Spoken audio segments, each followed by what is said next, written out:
Mark, welcome aboard to the show. So happy to have you with us today. Good to be here, Ray. Thank you for having me.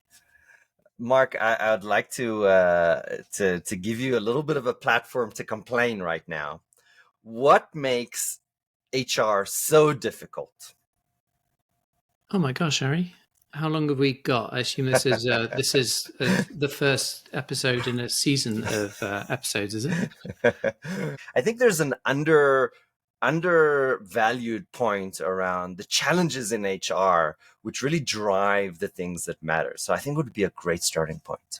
Yeah, no, it's an interesting question. It's to be honest, a bit of a challenging question for me because I do tend to be a bit of an eternal optimist. So and tend to see the good in life, people, and situations, which it's not a bad characteristic, but some would say likely quite naive. So if I try and think about some of the kind of bleaker things that are going on in the world, it likely does have an impact on the world of HR. I think HR roles are often a reflection of what's going on in broader society because we deal with people every day and people are interacting with the world in a different way and that presents a whole set of challenges. So I think that could extend into a whole range of different things. The increased polarization that we're seeing in the world in terms of how people respond to things, I see that come into the workplace. There's lots written and talked about in terms of an increased lack of civility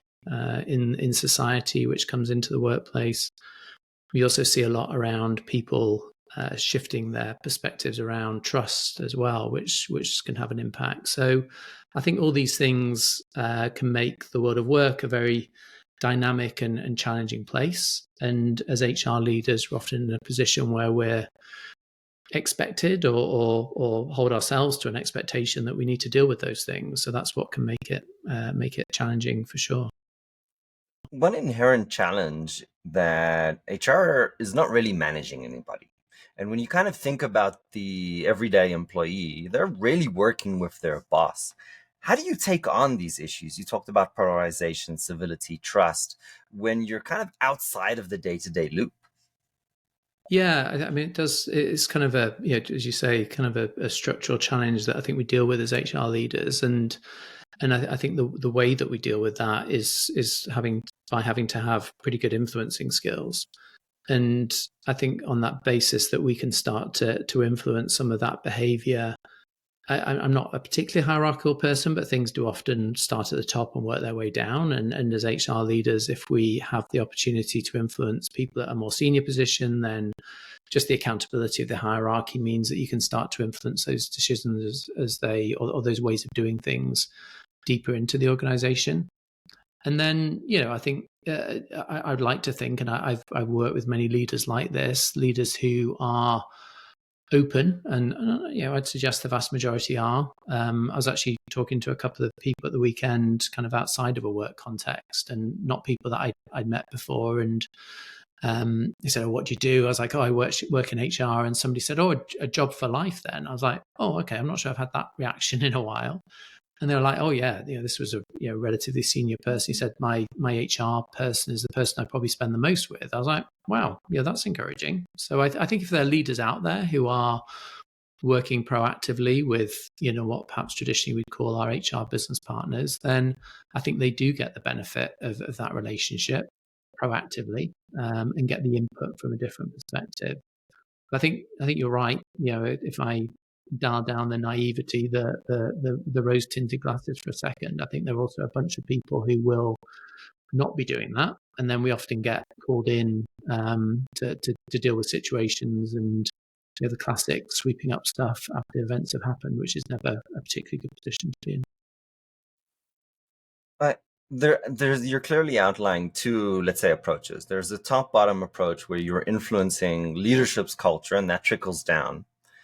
And then there's the bottom-up approach. Is HR able to influence the culture, kind of employees upwards? So more of a bottom up approach. Yes. Yeah, I think so, but it needs boots on the ground. It needs a pretty cohesive plan. and ways of measuring that and tracking that, and ensuring progress. But yeah, for sure, I think you can definitely influence things bottom up. I think just doing it top down doesn't work. You often hit some sort of permafrost layer in the organization, which means that you can't get messages throughout the whole organization. So I think you have to very much do both.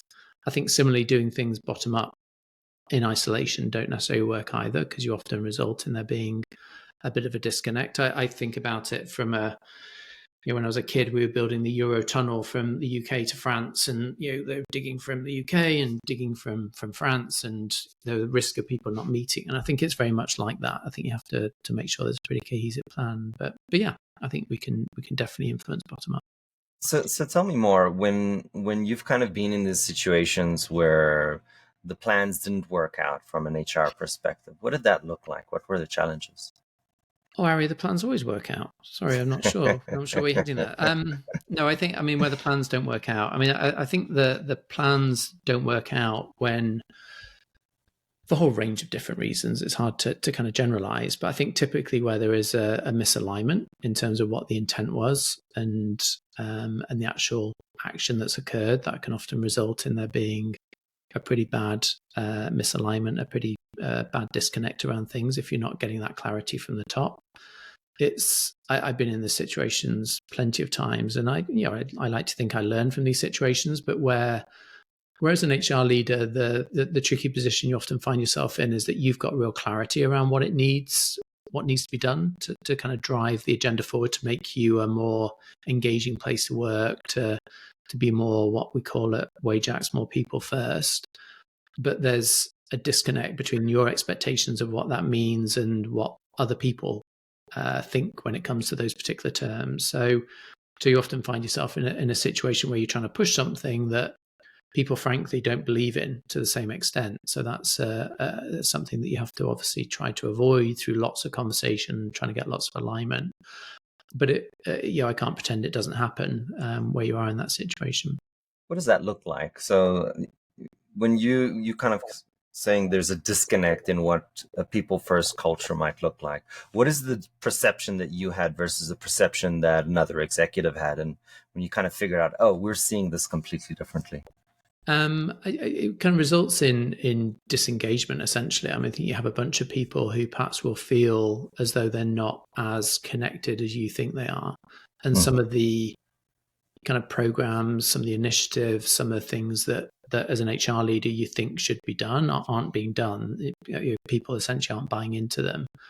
And it could be as simple as the way in which people are engaged in a conversation. It could be as simple as somebody being asked for feedback and how you respond to that feedback.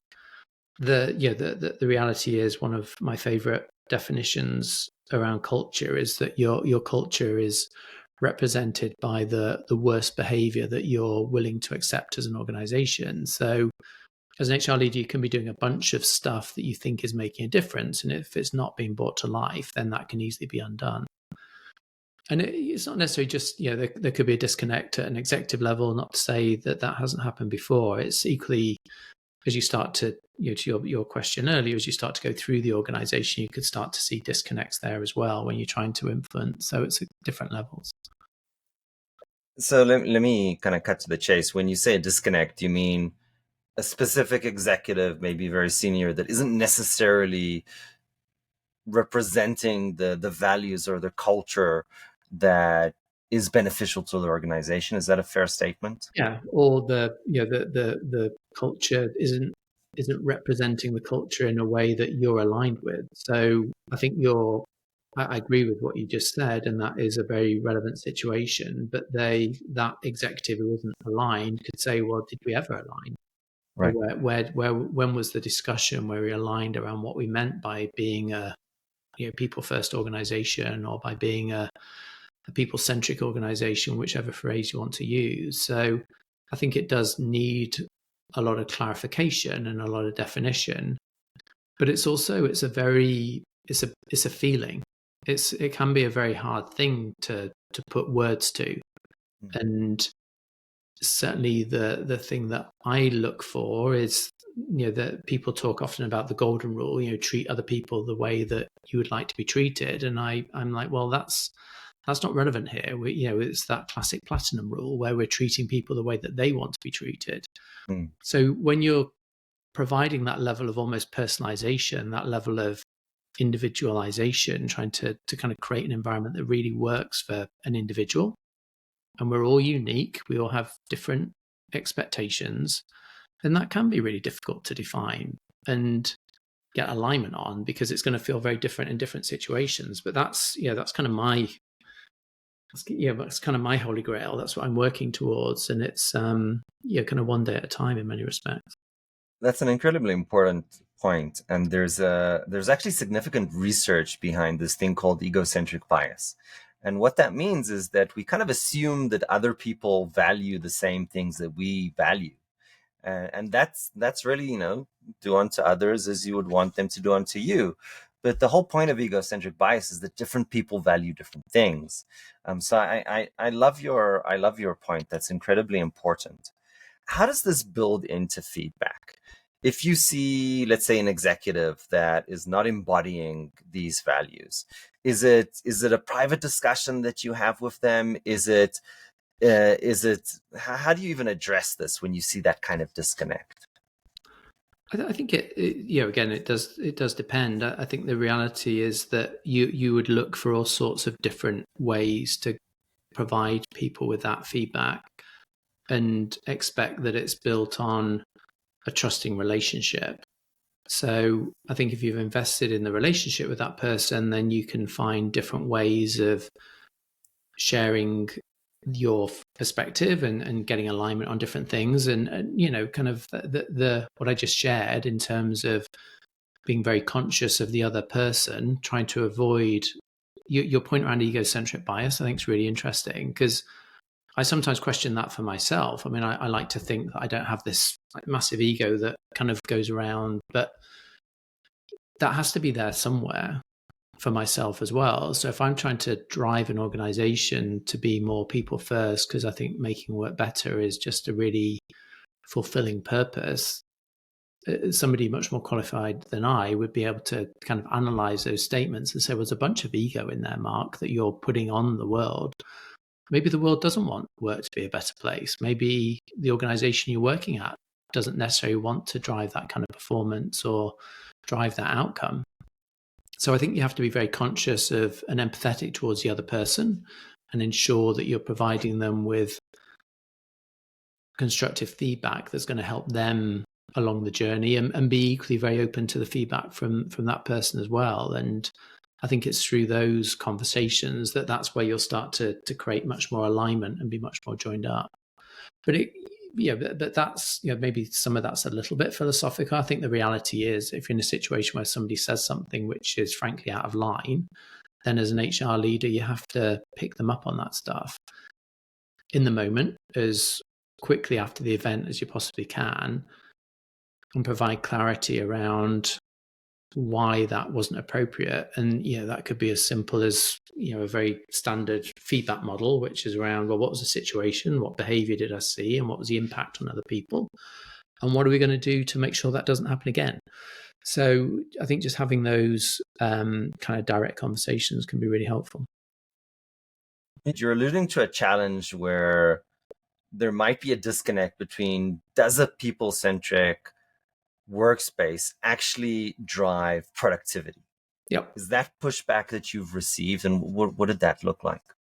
Oh yeah, and I think I would definitely have received that pushback in relation to a whole bunch of organisations. I think even to an extent, we're on a journey at WageAct to continue to build a people first company. We don't say that we are a people first company, and there's work to be done, and we accept that. But I think the fact that we've got a really strong ambition is really exciting in terms of the work that we're doing. But to an extent in that situation, but certainly in other situations I've been in, there's this kind of, people turn it into a bit of an either or.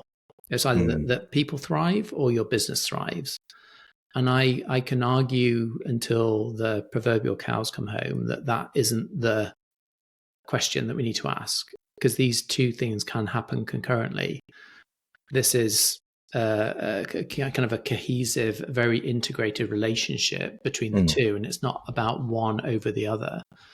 And maybe a little bit of that is spin and framing, but I think it's important to acknowledge that if you are in a situation where an organization's doing well and your profits are you're achieving more than you expect in terms of profits, then the reinvestment of that into your people experience is going to increase engagement, it's going to increase productivity, it's going to increase the retention that you have with your people, and then it becomes this kind of flywheel effect moving forward.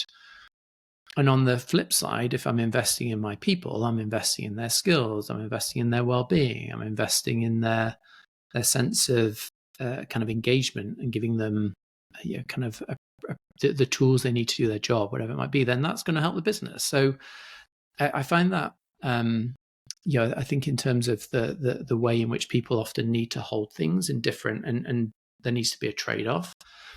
I think that limits our thinking around these different opportunities. And so holding these two items and recognizing it's more complex to think about how can we be congruent, I think, in terms of how these two things connect, I think is a much more important way to think about these things, but can be challenging. I think people are looking for, I would go as far to say as I think we've become a bit lazy around some of these topics. I think people are looking for kind of easy answers when the right answer needs a bit more thought. It's the number one thing that kind of, the light bulb turned on and they kind of figured it out. Oh, this is important because of. What is that X factor that comes in? What might seem like quite a trivial example of somebody perhaps who's raised an idea about something that they haven't done before, or somebody who sends you a note just to kind of acknowledge how the change in the benefits program has impacted their family. It could feel quite innocuous, but just where you see these activities happen, I think can be very powerful. And it's often when you're, as executives, you're not in the way. I think executives, we can often, and I find myself doing this. I was talking to somebody on my team about this morning. I find myself trying to be helpful, but actually, in reality, I'm getting in the way. And so being able to kind of step out the way, but then from almost like the idea of being on the balcony, standing on the balcony and looking down and seeing things working well. Yeah, I think that can be really powerful. Do you have a specific story of feedback you got from an employee that was just incredibly important to them and touching to them in regards to a benefit or any kind of policy? Oh, I'm lucky because I have the opportunity to connect with people a lot, and I have the opportunity I love the way you do it, by the way. I saw the road trip trailer yeah, post. That was delightful.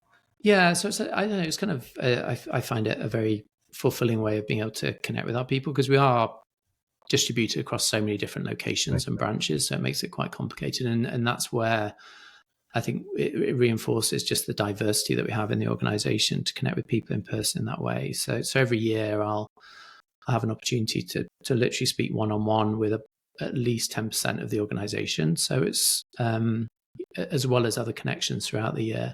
There's a couple of situations that come to mind. One quite recently where one of our colleagues got in touch with me quite frustrated about a bonus that they thought they were going to get. And then we realized there was an error in the calculation. So he had an expectation he was going to get it, and then he didn't. And this was very much brought to home to me in the reality of the kind of cost of living crisis that we're seeing. And this wasn't a huge amount of money by any means, but the opportunity to have a conversation with this person and hear the impact of not receiving that bonus was having on him and his family.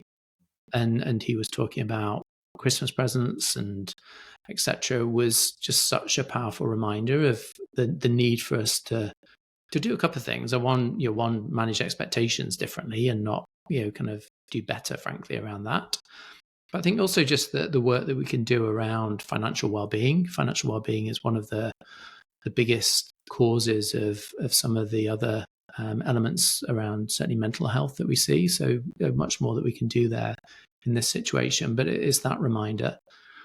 And then another situation, when I first joined WageAct, I was hearing so many stereotypes about people. So people saying that, oh yeah, lots of people they want to want to get a decent paycheck, and Mm. they'll likely move on to the competition down the road for a couple of dollars more an hour. And I was like, is that really true, or is that just what we believe? And to an extent, it's true. There are examples of that.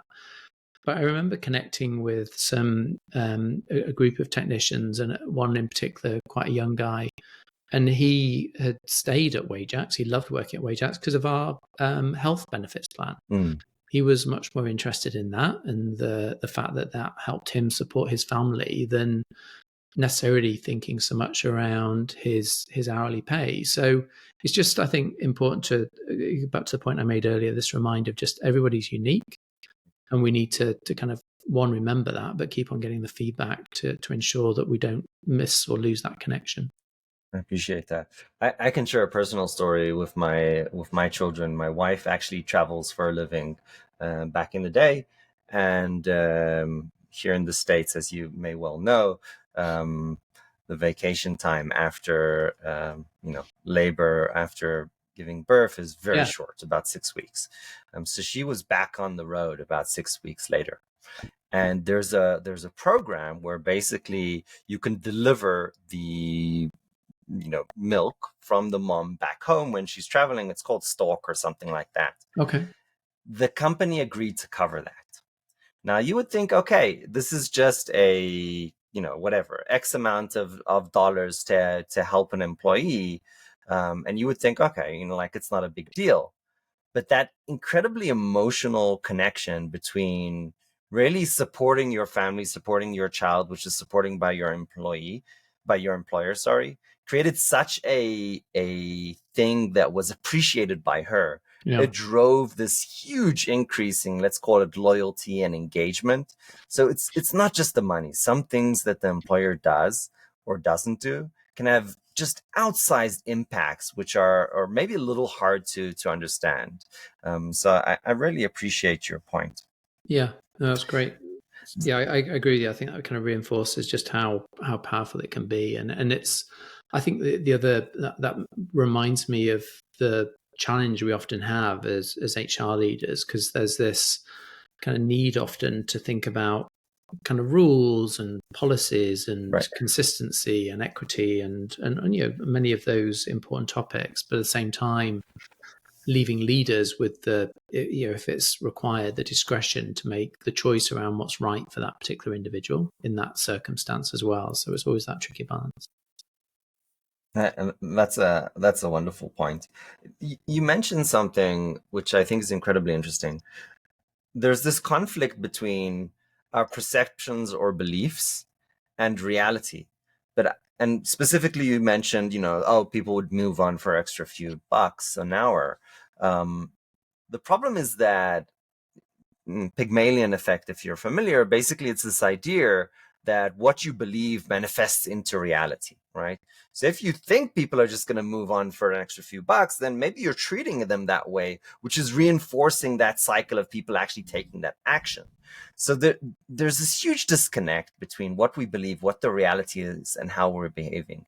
How do you counter that? What is the strategies for you to kind of change that mindset? And not necessarily around this point, but really all these limiting beliefs that aren't necessarily true, or I really should say don't have to be true. Yeah, no, I think it's great, great framing. I think there's a bunch of stuff to kind of go after. I think and I'm sure there's overlap with some of the comments you're making earlier in terms of how we think about our own egos and the kind of limiting beliefs and the kind of perceptions we have around the world. And a lot of that will be formed by, or all of that is likely formed by the experiences that we've had. So I think the challenge we often have as leaders, not just HR leaders, but in this case HR leaders, is that we're trying to change that belief system. And so, I can think of all sorts of examples of leaders who've been kind of almost brought up on a particular way of leading, which was the way they were led by their own leaders, often back in the day. And I'm not one of these people that thinks that the fact that time has gone by, that means that we've suddenly shifted our leadership approach. I think, there were good leaders hundreds of years ago. There were good leaders 50 years ago, as there are good leaders now. But I think it is fair to say there's much more complexity for leaders to manage. But I do find that lots of people do limit themselves by the beliefs of how they were led. And so, that will often manifest itself in terms of people even thinking about generational differences, thinking, well, I had to be in the office every day, and I had to make sure I was going above and beyond and being the first person there and the last person to leave, etc. And all sorts of other ways as well. So I think the way to overcome that is a couple of things. I think one is holding up a bit of a mirror, which is often feedback that you'd receive from people in terms of engagement surveys, other, and 360 tools can be really powerful, just kind of holding up the mirror in terms of what the impact of that behavior is. And then coaching is kind of working with people to kind of encourage them to start to challenge some of those beliefs and some of those preconceptions they have, and encourage a level of curiosity, encourage a level of humility around trying to think differently about those things and take that feedback on board. And again, this is where my naivety comes in, because I can see a very quite, and it's not linear, but kind of an approach to how people work through those different elements. But I've done do a bunch of coaching, and within coaching, we often talk about the fact that you need to go through a level of building some awareness, and then the kind of really important step around accepting that feedback, which then leads you into a choice, which then leads you into action. So if you've got awareness, acceptance, choice, action, through any part of that process, you can fall down in some way. You can decide not to go to the next step. You're making a choice by saying, well, I've been told something, I'm not going to accept it, and so I'm not going to do anything. So it could fall down at the acceptance stage, even before it gets to the choice stage, where my choice is not to do anything. So it's a pretty, it's kind of almost having to, again, treat every leader as an individual leader. We've got 400 leaders at Wajax, and I feel like we need to work with them all as individuals to get them through that journey. And that's really, that's probably not even realistic, never mind hard to do. But that's probably likely the best approach, because that's how you'll start to challenge some of those beliefs and some of those preconceptions and encourage people to change them. And if we don't change them, then they won't change their behavior. This is an incredibly important point. When I've been incredibly cynical over all these kind of personality tests over the years. So when I came into 360 feedback, I was like, okay, this is another one of these things. It was transformative. Yeah. It surprised me. I ate my hat. I admitted I was wrong, but it was scary as well. Tell us a little bit about 360, and I'm sure there's many ways to do it, and we don't have to get into that. But what does it mean in its core, and why does it really I don't know if you would agree to say that it's the first step in going on that journey that you described right now, but it's definitely one approach to do it. So share with us a little bit about what that means if anybody on the show hasn't come across 360s. Yeah, happy to. I mean, I think 360, I mean, great that you've had that experience as well. And the word transformative, I can relate to. I think it can be a really powerful tool. So, essentially with 360 feedback, as the name suggests, you're getting feedback from the whole kind of circumference, if you like, of the people that you're working with. So that would include your leader, often your leader's leader. It would include peers, and also people that that are working for you, colleagues that are working for you, and they could be direct reports, or often, if you don't have that many direct reports, people that you're interacting with, recognizing that we have kind of teams and structures are a lot more dynamic than perhaps they used to be. So you're getting feedback from those people. It's the classic phrase that people are then sharing their perceptions. It's how they're sharing how they experience you as an individual. So it may not be who you are as an individual, but it's certainly how they're experiencing you. But if you frame the questions in the right way, if you get the feedback in the right way, and then it's delivered in the right way, it can be very transformative. I'm not sure, Ari, whether I'd say it's the kind of the best first step. I think it is often the first step that people go to. But if you've got situations where people perhaps aren't ready for that tool, then I think people often go two ways. It's great that you went the more kind of, I'm going to eat my hat. This is transformative route, because I had certainly lots of experience where people then close off because Mm, it's too much. mm. It can be a little bit overbearing or overwhelming in some respects. But I think it's a great tool to use as long as you're using it in a thoughtful way with a bit of, there's a bit of control around it in terms of the environment that you're doing it in. But yeah, super powerful. I've had the same experience as a leader. I've had a bunch of experience in terms of giving people 360-degree feedback, and it can be pretty transformative.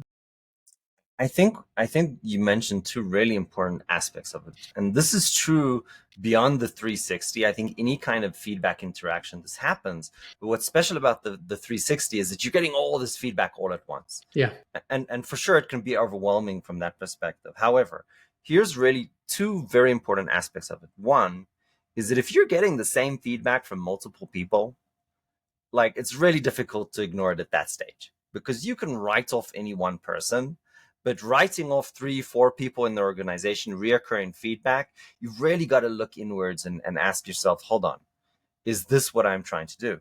And then the other point that you made, which I thought was brilliant, there really is a difference between your intents, who you want to be, what you're trying to do, what you're getting at, right? And how people perceive you. And what one of my favorite bosses used to say all the time is perception trumps reality. right. And if you're being perceived in a way that is very different to what you're actually trying to do, then there's something in delivery that's obviously wrong. So it's such an opportunity to kind of rethink how you're approaching things. I've completely gone the other way. Yeah, I great. think it's a delightful Yeah. opportunity. When it goes wrong, right? So you're saying it can be overwhelming. I'm assuming that people just feel under attack and maybe disillusioned, and that can be a very violent feeling. A, would you agree with that? But the more important question is, assuming that that's true, how do you prepare? How do you prevent that from happening? Yeah, I think it's true. I mean, I think you have to be aware that there could be that reaction. And I've seen that reaction. I think again, probably what's your definition of violence? I haven't seen direct violence, but I think you No, I certainly meant see. just the feeling that you're under Yeah, attack, no, right? The no, I know, no, I emotional know. kind of I think violence. there's the risk of been many situations where you have people. Well, I think I know who said that, and then you can Mm, see that they're maybe being a bit calculating in terms of repercussions, etc. Even if they don't, that could be a conscious thing or an unconscious thing. So I think your question around, well, what can you do to avoid that? I think is in the setup ultimately. And so I think you want to kind of set up something like this. I think ideally in a culture that is a feedback based culture. And so I think if this becomes something that you're doing as an organization on a pretty regular basis, and making sure that this isn't something that you do in kind of remedial type situations, then that can start to build much more trust around the process. And I think it's also, if you've got somebody who is going to be the person that you're giving feedback on, then it's often helpful to start by giving that person the opportunity to give feedback on others. So this is back to our point earlier about top down versus bottom up. The kind of top down approach can work quite well when it comes to 360 because you start with the more senior people, their team can provide their input, and then you start to kind of cascade it down. That can be a helpful technique.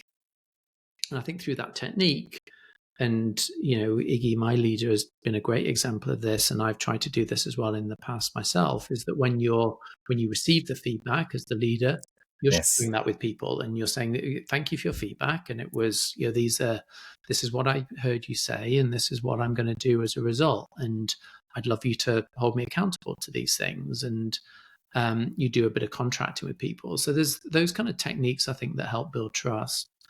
I think the other thing in terms of the powerful thing, and I've had this done badly and seen this done badly before, where suddenly you do your 360 and your report gets emailed to you, and you're kind of reading through it in isolation Mm, and making all sorts of assumptions about stuff. I think just back to this idea of doing it in a controlled environment. I think having somebody who is, I don't necessarily be a qualified coach, but I think it's helpful if they are somebody who's equipped to go through that feedback with you in the yeah. right way. I think is also another really important way of just making sure that you avoid some of those things that happen. And maybe the last thought that comes to mind, I think, is there having a bit of accountability to that as well. Mm, So I think the leader of the person who's gone through the feedback plays a yeah. really important part in all of this. Yeah. And I would argue that it's almost best not to do it with your direct manager, that a third party, which is not necessarily involved with historical details, who can kind of be disconnected and not judge you based on the feedback that you got, for the future, but a person who really just cares about your success. So that kind of coach that you're describing, I think that's absolutely Yeah, delightful. I'd agree. Uh, I'd agree. there's an element of feedback and time, which I'd like to dive into. And I'll take a very strong stance here. I think these annual reviews are completely wrong. Um, and specifically the fact that they're annual, they're once a year, it kind of happens where you have no control to everything that happened over 12 months, this point in time review. What's your philosophy? Would you agree or disagree? Um, I, I would agree on the assumption that I think sometimes when we talk about annual reviews, we kind of paint a picture or have a make an assumption that that's the one conversation that's had with the individual during the year, Yes. and it's often not. In most cases, I'd say it's not it's certainly not the one conversation that you'd have with your team member. God help us if it is. I wouldn't like to see that person 360, but it certainly could be, ensuring that it's not the only conversation around performance that's had during the year. And so I think sometimes the benefit of doing an annual review, assuming that there's been ongoing conversations during the year, does provide a bit of formality that can often be helpful. I think people want feedback. They want to hear how they're getting on. I think lots of research shows that. And if you're able to, or if it suits the organization to do that in a more kind of formal setting once a year and capture that information and use it for calibration, etc., then maybe it's fine. Certainly at Wajax, that's pretty much the process we follow now, and it's not the burning platform for me to kind of go and change that process. We'll likely change it in time, but I'm only going to change it when I've got confidence that leaders are ready to have regular ongoing conversations with their people and provide feedback, etc. And so, I'm a bit in a situation where I've got something that's working relatively well for some people, and I'm not ready to shift that until we kind of, we built some of the foundations on the other side. So let's unpack that for a moment. Um, we would both agree that continuous feedback with employees has greater benefit. If I did something, poorly 6 months or a year ago, and I'm getting feedback, way late in the game, Yep. it's way more difficult, less impactful for me to really change my behavior and do better. In fact, what it feels like, I'm just getting punished for something that nobody even gave me that feedback. Now, Yep. you said, and I think this is showcasing that you're very lucky to be in a great organization where that feedback does happen continuously, and that's wonderful. But I've seen a lot of, oh, you don't hear about it until it's the annual review.